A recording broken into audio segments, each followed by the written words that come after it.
Hey everyone, this is Reverend Deandra Averhart, and this is lecture 3 in the learning series Rags to Riches, Eliminating a Poverty Consciousness, brought to you by the Selah Leadership Academy for Creative and Intuitive Studies, an educational component of Tia DeShay, LLC. Today is Wednesday, August 17th, 2022.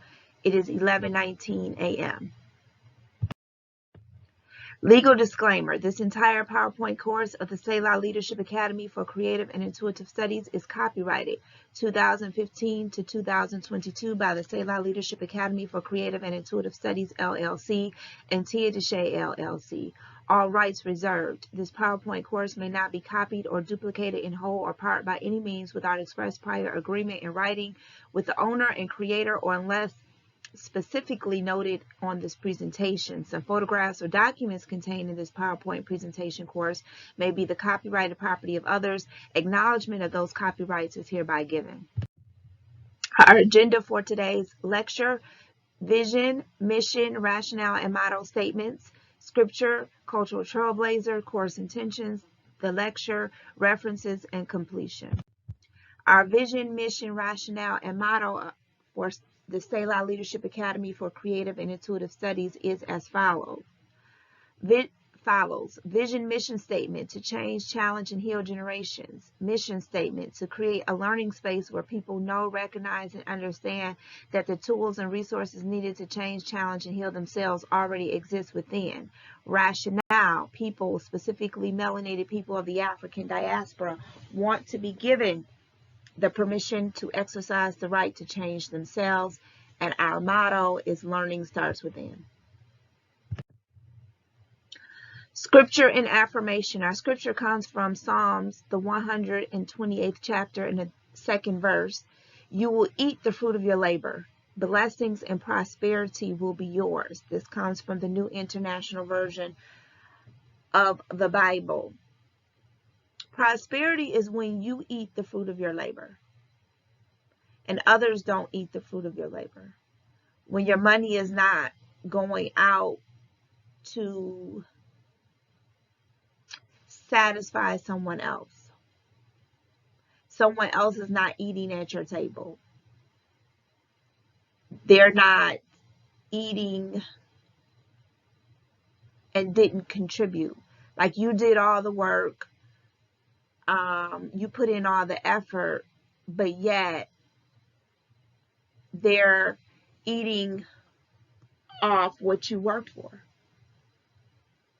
So if you find yourself in a situation where other people are continuously eating off or benefiting from your hard work and labor and effort, then it could be that there is an element of a poverty consciousness within you,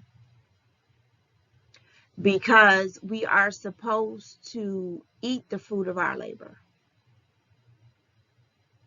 We are supposed to eat the fruit of our labor. Other people are not supposed to eat the fruit of our labor. We're not supposed to, work 40, 50, 60 hours a week and someone else benefit from it.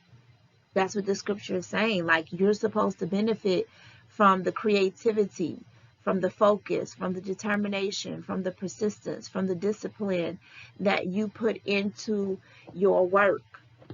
You're supposed to benefit from that, not someone else. Someone else should not be,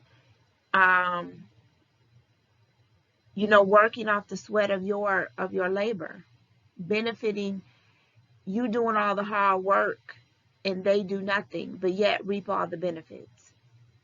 If any of that scenario is occurring in your life, then it's time to examine, where is the spirit of poverty in my life?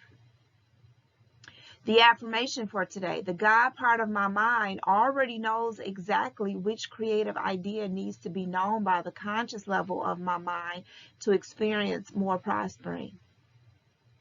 The key is to tap into that God part of your mind through meditation, through prayer, through solitude, through isolation, to cease and desist being distracted by the things of this world. Cease and desist allowing thoughts of lack and limitation to take over your mind. And then you can't even access the God part of your mind because you're allowing these thoughts of lack and limitation to enter and take over your mind. Our affirmation came from the book Spiritual Mind Power Affirmations, Practical, Mystical, and Spiritual Inspiration Applied to Your Life by Dr. Paul Leon Masters. You may purchase this book on Amazon. Our cultural trailblazer is Robert Gordon. Robert Gordon was a businessman who sold coal and lumber.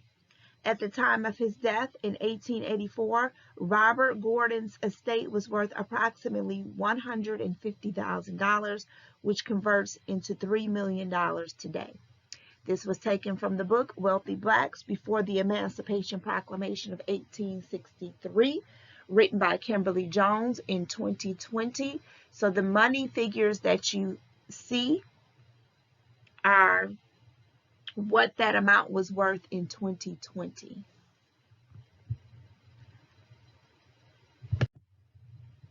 All right, our course intentions. The intent for this course is to examine poverty physically and metaphysically, and the intent for this course is to dismantle, sever, eliminate, and transmute the energy of poverty on an individual scale.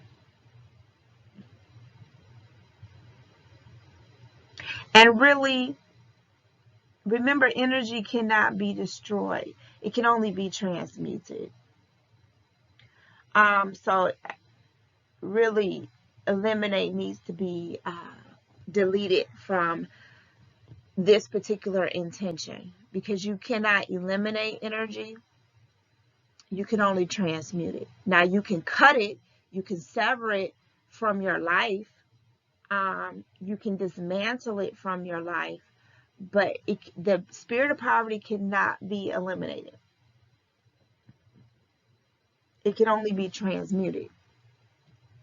And remember, in the world in which we live in, there's duality. There's polarity. There's the law of correspondence. So if there's wealth, there must be poverty. If there's love, there must be hate. If you give, then you must receive. If there's war, then there must be peace. Because they're all on the same spectrum. Poverty and prosperity is on the same spectrum. It's just one, what's the word I'm looking for? You're just looking at one aspect of it. You're looking at, the word escapes me of what I want to use, but one spectrum of it, one extreme. Wealth is just an extreme of poverty. Poverty is an extreme of wealth. But you need both. You need both in order for each to exist. So that's why you'll never be able to eliminate poverty, but you are able to transmute it. All right, signs of a poverty attack. That's what this particular lecture is about today. Lecture number 3 is, how do you know that you're under an attack of poverty, that you're being attacked by poverty? Here are some signs that you are experiencing a poverty attack. The resources you need to achieve your goals and dreams will be stolen, hidden, or hindered from you. I've had this happen in my life on several occasions. Like, they were literally stolen. I was robbed, or hindered. The resources existed. It's just that they were hindered from coming to me. and more so, or more for the reason of me and my mindset, stress, fear, anxiety, not following my intuition, not doing what God told me to do. And so therefore I was under a poverty attack. Resources appear hidden. They appear hidden because your mind is so focused on the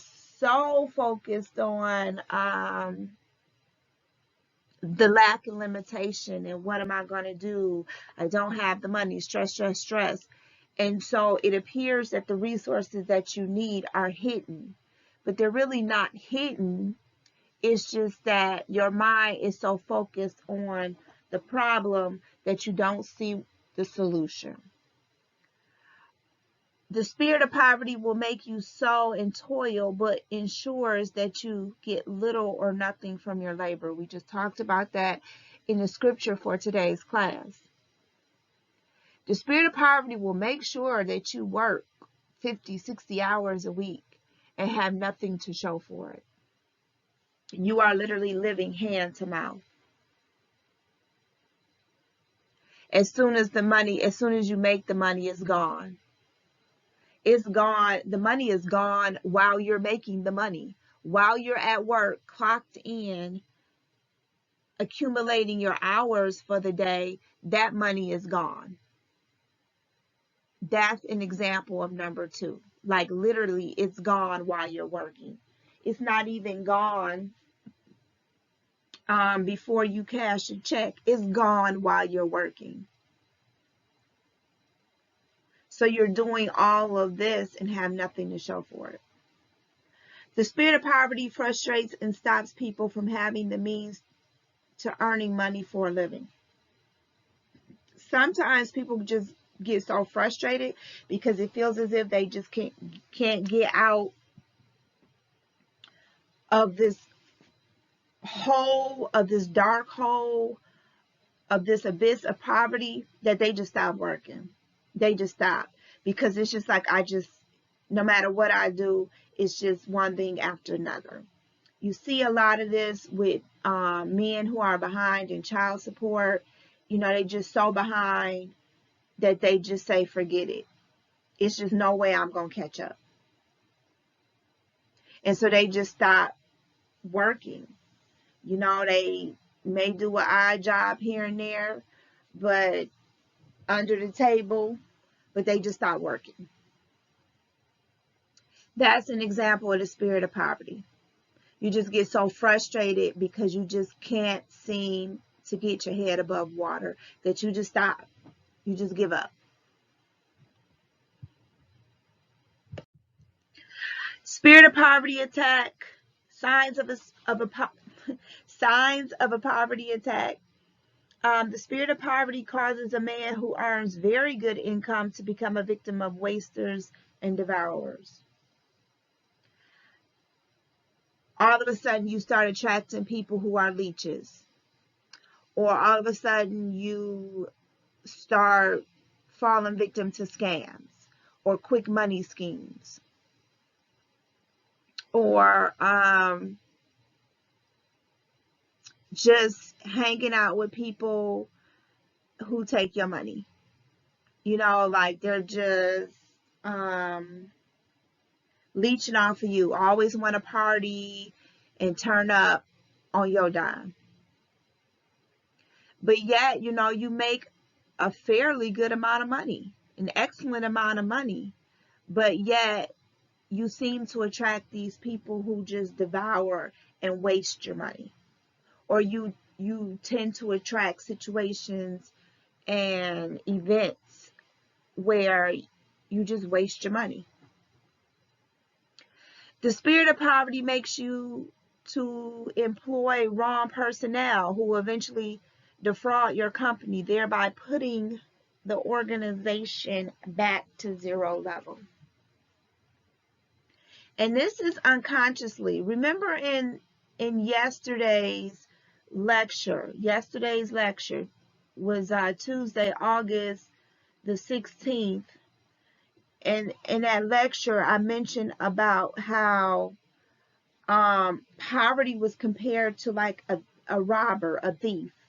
You don't know when a robber or thief is coming, but they have already spotted you out. They have already sized you up as their next victim. And this particular one that I just read, the spirit of poverty makes you to employ wrong personnel who eventually defraud your company, thereby putting the organization back to zero level. That is a perfect example of it like coming like a thief because it's unknowingly. You can hire people and not consult spirit. And they talk a really good game at the interview. Really good game. Say everything that you want to hear, that you need to hear, and you hire them, and then you find out they lied about their credentials. They lied on their resume. They have absolutely no idea what they're doing. Or they're a swindler. You know, they embezzle money from your company. They're a thief. They're a liar. They don't operate in integrity. And that's what happens when you don't consult spirit. When you own a business and it's time to hire people and you get caught up on looks, you get caught up on what they say during the interview. And then it could be someone that comes in that doesn't interview well, and you decide not to hire them, but they're the best for the company.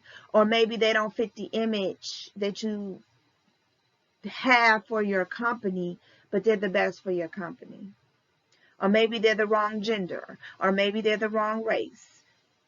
You know, and you miss out on a very valuable employee. But that's how the spirit of poverty is. It'll distract you, and then it'll come in like a thief and take everything that you have and everything that you worked for.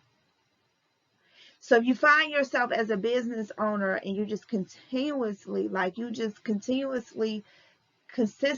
hiring people who are just bringing your business down, dismantling everything that you work so hard for, then it's time to stop and look at and ask yourself, is this a spirit of poverty? Is this a poverty attack? If so, if the answer is yes, then how do I change this? How do I solve this problem? How do I rectify this situation? Because nothing happens by coincidence. Everything that happens in our life is speaking to us.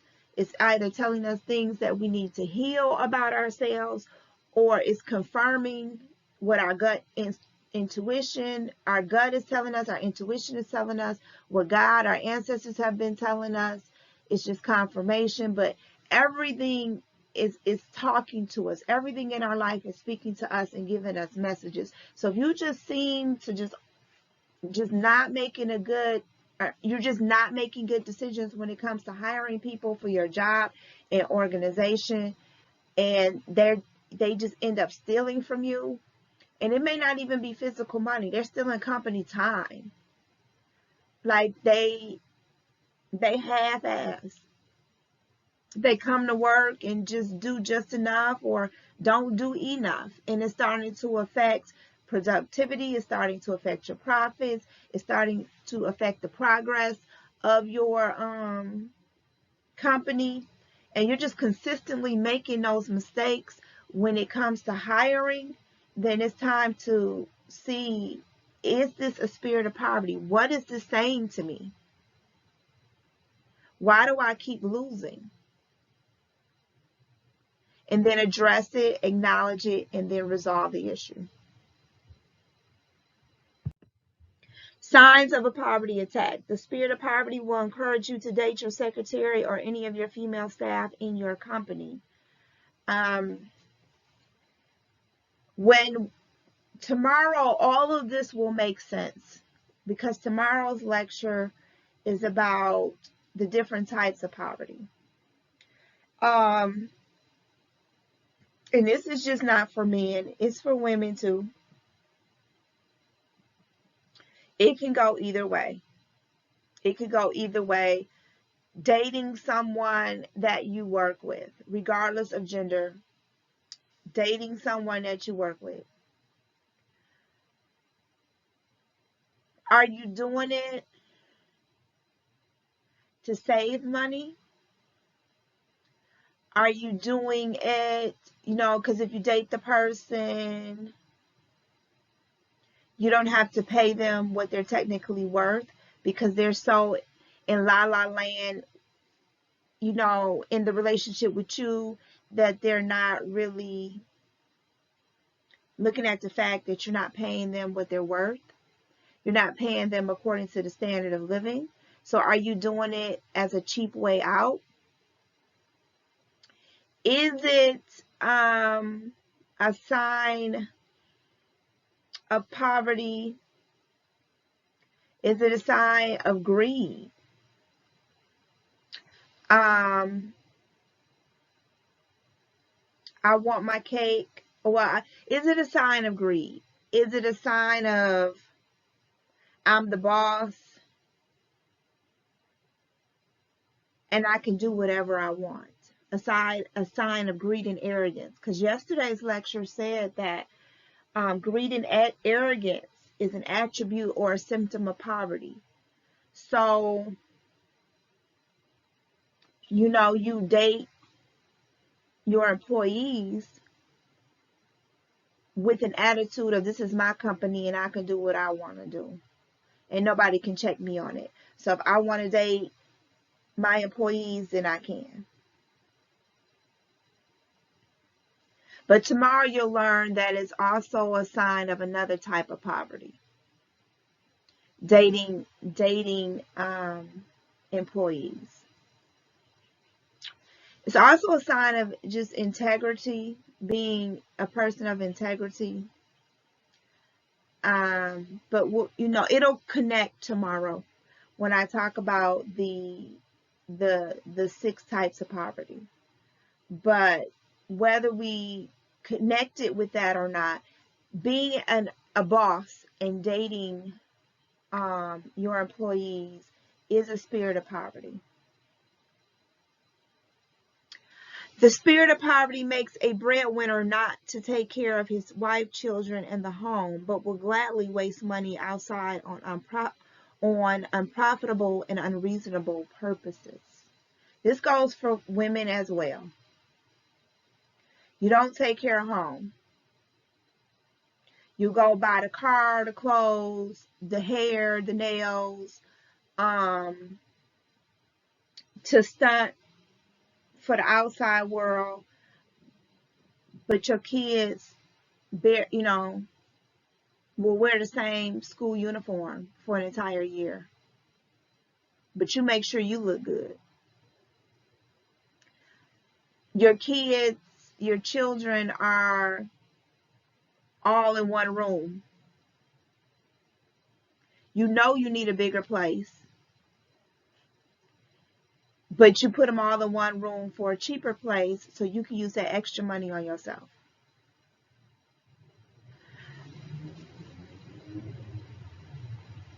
Not feeding your children quality food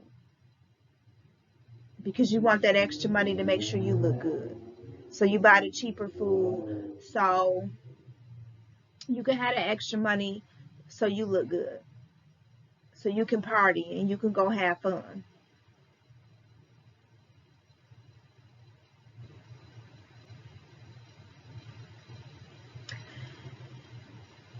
Just not taking care of your immediate family responsibilities, whoever that immediate family may be, whether you're married, whether you have children, whether you have both or one or the other. You're circulating your money on things to impress people on the outside, and you're neglecting the people that you're responsible for in your immediate household. That is a spirit of poverty. All right, choosing the wrong marriage partner. I have a deck of cards called the Hoodoo Tarot. And one of the cards, the description behind it is that not so much today, unfortunately, but back in the day, Black people, before we got married, it had to be approved on both sides of the family. And not only approved physically, like from the family members that were physically alive, but at one point in time, we consulted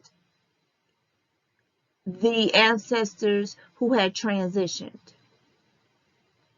Now, this practice is still done in certain parts of Africa today, but here in America, Black people have strayed from that.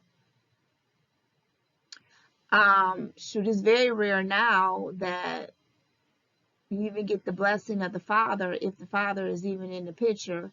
But that's a whole nother conversation when we're talking about Black people and getting married. But this particular card in this Hoodoo deck, the Hoodoo Tarot, was saying how that even if that the couple would consult the ancestors, because they were just as much a part of the process than the people that are living, because who you marry will affect not only the people that are alive in the family, but also the ancestors. Because I tell people all the time that, everybody's ancestors don't get along with everybody's ancestors. Like, you marry somebody and your ancestors may have had beef with this person's ancestors. And you don't know it until you all get married, come together, and then all these problems are happening and you're not understanding why. It's because y'all was never supposed to be together. That y'all ancestors don't click. They don't like each other for whatever reason. And so before, like I said, back in the day, this card was saying that, we used to consult the ancestors. Well, what does the ancestors say about this marriage, potential marriage partner? Do they give a go ahead or do they say no? Because they understand that whatever happens in the physical happens in the spiritual first. It's all connected. You can't disconnect. You can't think because the people in your family aren't alive anymore that their opinion doesn't matter. It does, because who you marry will affect those in the spirit realm. And the ones in the spirit realm know this. Also, the card was saying that the potential marriage partners, their families understood that you're not getting married because of love here. You're getting married to ensure that we can sustain ourselves and not fall victim again to the yokes and the burdens of slavery. Can you keep us out of that condition? Or also, too, at the time, the size of the family was looking at this potential marriage partner as, can you get us out of this situation of oppression? Do you have the means, the creativity, and the ability to come together and save money and work to buy our freedom? to get us under the thumb, to get us from under the thumb of the slave master. So this wasn't, really about love. It was about, can you create a better way of life for us? Otherwise, why are you two coming together? So be mindful of who you choose as a marriage partner, because you don't know how deeply entrenched the spirit of poverty may be on their bloodline. And you may have been doing the work to transmute that energy. This person probably don't know nothing about what you're doing or talking about. And then you marry this person, and all the work you've done to transmute that energy in your bloodline is now back because you married a person who has trenches and trenches and trenches of poverty consciousness in their family and in their bloodline. You could really be marrying someone who will put you in a state of poverty for a lifetime. So it's so important to consult your ancestors, to consult your spirit team about the ancestors and spirit team of this person that you are thinking about marrying. Because you need to know how deeply entrenched their poverty consciousness is. And are they even working toward dismantling it and transmuting that energy? That's why it's important to know the rituals and the practices and the customs of your bloodline, and start, instituting them in today's time. Consult your ancestors on everything. They're more than just the people that passed away in your life. They're more than just pictures on a fireplace mantle. They are there to help you and to guide you, and you need to consult with them and talk to them and get their opinion about everything in life, but in particular with what we're talking about here, about who you're going to marry.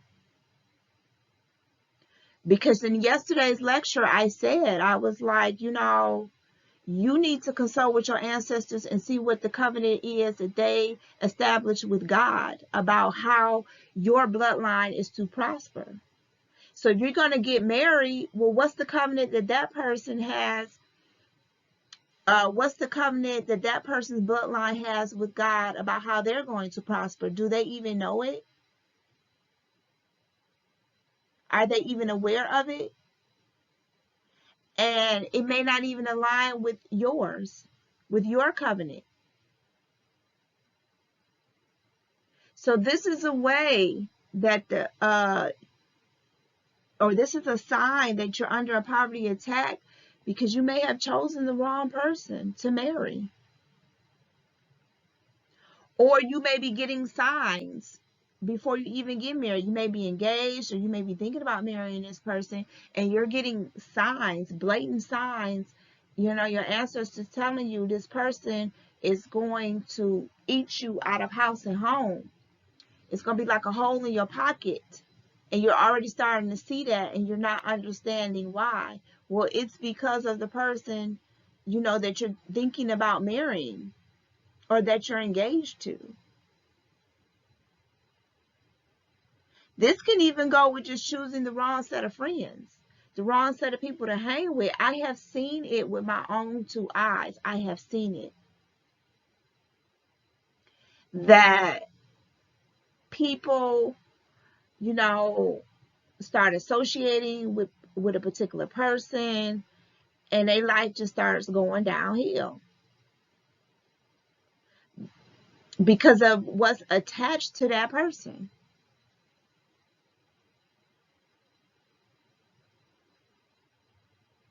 Like everything just starts going wrong, and you can see it in your own life. Everybody has an example of when they stop associating with a particular person, how much better their life became. And they realized it was that person that was bringing me down. So be mindful of when choosing a marriage partner. Signs of a poverty attack. The spirit of poverty compels people to leave lucrative jobs and places of blessings and favor through wrong decisions, misbehavior, or sudden disfavor. That can be a spirit of greed. You want more. Somebody's offering you more. And then you leave this job that is really an excellent place for you in more ways than one, and you leave it for dreams of this higher salary and the benefits of this higher salary, and you realize that the grass wasn't greener on the other side. You just stepped into hell. That's when you know you're under a poverty attack. What was guiding that decision? Was it poverty? Was it greed? Was it pride? Was it arrogance? You didn't consult your spirit team. The spirit of poverty makes people to hate and react against financial deliverers and messengers of poverty.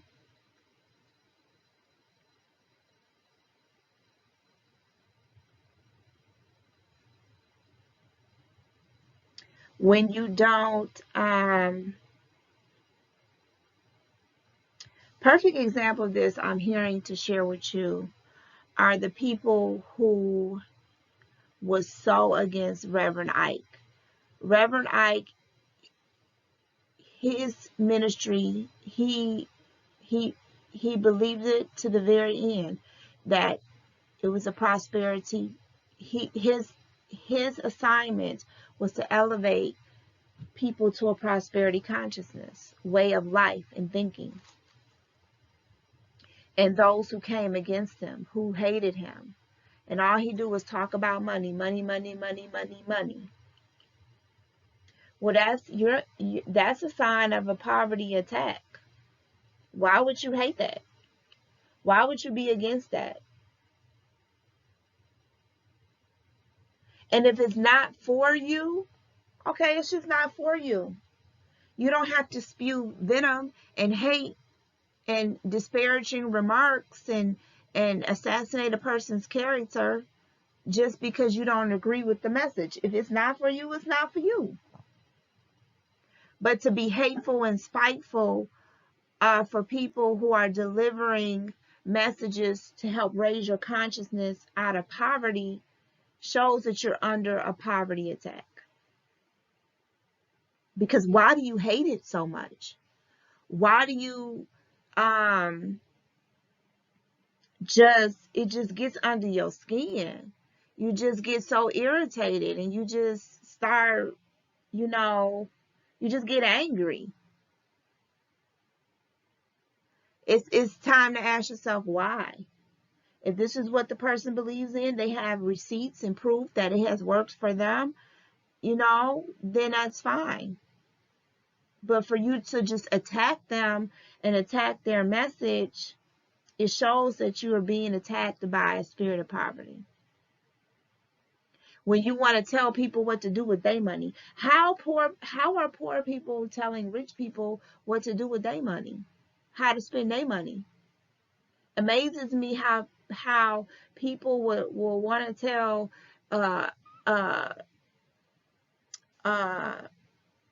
Tesla, what is his name, Elon Musk and Bezos, what to do with their money. Who are we to tell anybody what to do with their money, how to circulate their money, where they should be giving their money? That's none of your business. Take care of your business. And getting angry and upset because he want to go to space. If that's how he wants to circulate his money, that's how he want to circulate his money. Why are you so angry? How are you, or who are you to tell him there's better ways to circulate your money? I mean, who are you to tell him the better ways?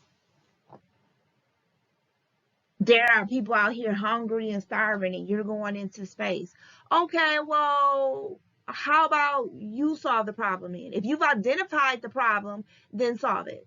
Why are you looking for him to solve it? Why are you looking for him to solve the problem? Because you think he has more money than you, then he can solve the problem and you can't?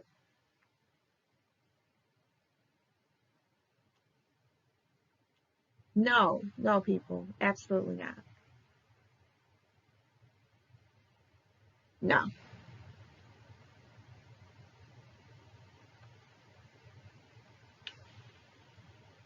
no. We're not here to tell people how to circulate their money.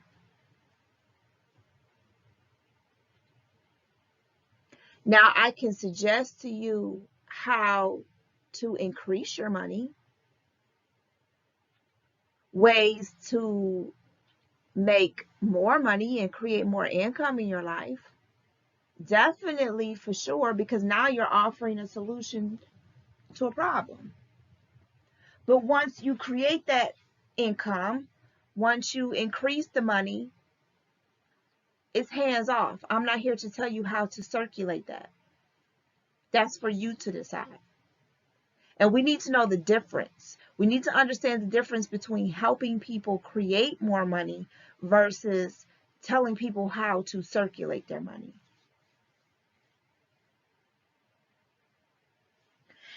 Not providing for your parents' needs, especially if they are old. That is a sign of a poverty attack. Notice the word providing is used and not the word taking care of. Providing for your parents' needs. You know, if they need groceries or other toiletries, if they need help paying the rent or the mortgage or paying utility bills or whatever, helping them with their needs, providing for their needs.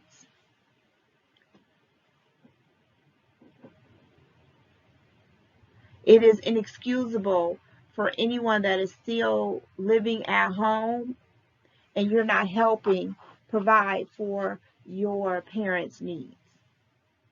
It is inexcusable if you have the means to not help with your parents' needs.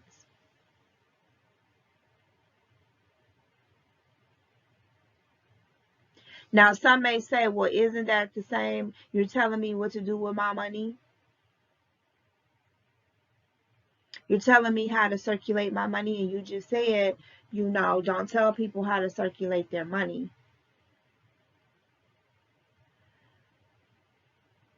And that is true. That is true. I cannot tell you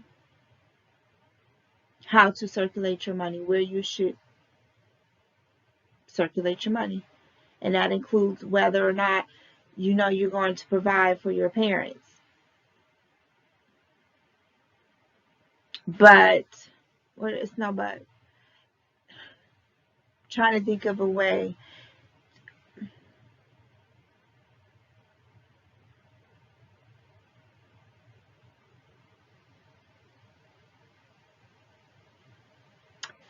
How I'm receiving it to explain to you is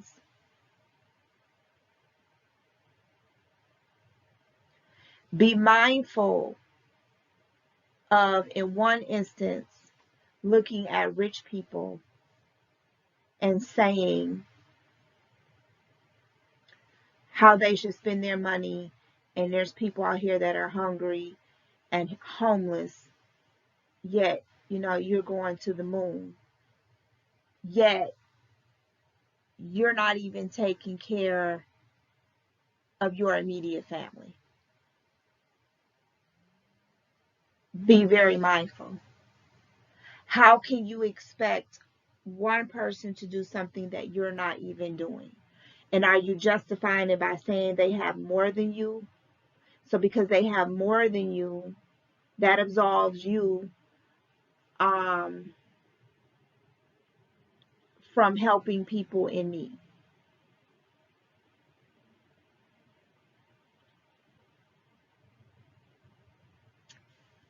That sounds hypocritical and two-faced. And notice the word is providing for your parents' needs. And we have to get out the mindset of thinking that it's just necessarily financial. You can provide for your parents' needs more than just financially. is more than just money. So be mindful of expecting something, a behavior from someone else that you're not even doing. Because it's very true. You cannot tell people how to circulate their money. But at the same time, we can't expect, we can't expect someone to do something that we're not doing, that we are capable of doing. Everybody is capable of doing something. It may not be on the exact same level and in the exact same way, but we are capable of doing something. Don't expect somebody else to solve a problem that you are quite capable of solving yourself. If the people that are hungry and homeless that you're thinking that the rich should take care of or provide money for, if the people that are hungry and homeless include people in your family or include you, you're just as capable of providing for that as the rich person you think should provide for it. So be mindful. Be mindful of what you're expecting of other people, but you're not even doing. You want somebody else to live up to an expectation that you're not even doing. And then if you immediately respond, well, I don't have it, poverty consciousness, sign of a poverty attack. Why don't you have it? Why don't you have it? If you don't have it, that means you're under a poverty attack. So it still comes right back to what we're talking about here, to what's being discussed here, to what's being taught here. You still can't escape it. The references, all of the information came today, all of the information that I presented to you today for lecture number 3 came from Complete Deliverance from the Spirit of Poverty. It is an article available on the internet, and I provided you with the URL address here. Also, The Cultural Trailblazer, that information came from the book written by Kimberly Jones, Wealthy Blacks Before the Emancipation Proclamation of 1863. I also told you where I received the affirmation. That came from the Spiritual Mind Power Affirmations, Practical, Mystical, and Spiritual Inspiration Applied to Your Life. It came from that book by Dr. Paul Leon Masters. You can find that book along with the book Wealthy Blacks Before the Emancipation Proclamation of 1863. You can find both of those books on Amazon. Like I said, the information that I researched and used to create this lecture is online. I provided you with the URL address. And the scripture came from the scripture used today came from the New International Version of the Bible. Resources. I offer classes on Udemy under Reverend Deandra Everhart. I'm also on YouTube, as you know, because you're on YouTube taking this class under Mirror Moments with Tia DeShay. I am an author of 6 books. If you go to Amazon and type in the search box, Tia DeShay, my books will come up. And if you like to make offerings, support the work that I do, you can do so through PayPal at Tia DeShay. You can do so through PayPal at tiadeshay@yahoo.com. Also, my source codes are available. Once you scan the source codes with your smart device, it will take you to other resources and tools that I offer to help you change, challenge, and heal generations. All right, congratulations. Give yourself a round of applause. You can even go buy yourself some flowers or give yourself a special treat today for completing this course, that you took the time out of your day to take care of yourself and to acknowledge that there are ways in which you can grow your wealth consciousness. There are ways in which you can expand abundance in your life. You said, hey, you know, there are some areas in my life where I need to fine tune them when it comes to how I think about money, how I relate to money, how I interact with money, how I engage with money, my relationship with money. You know, there are some things that I need to improve on, and you decided to take this course today. For that, I thank you. For that, I thank you, and you should thank yourself that you're willing to make a change in your life and in the lives of those around you. Our next and final class, we're going to talk about the 6 kinds of poverty. That class will bring all of this together. You'll understand why the things I talked about as far as the attributes or the symptoms of poverty or signs that you're under a poverty attack. You're going to understand why now those things are considered poverty.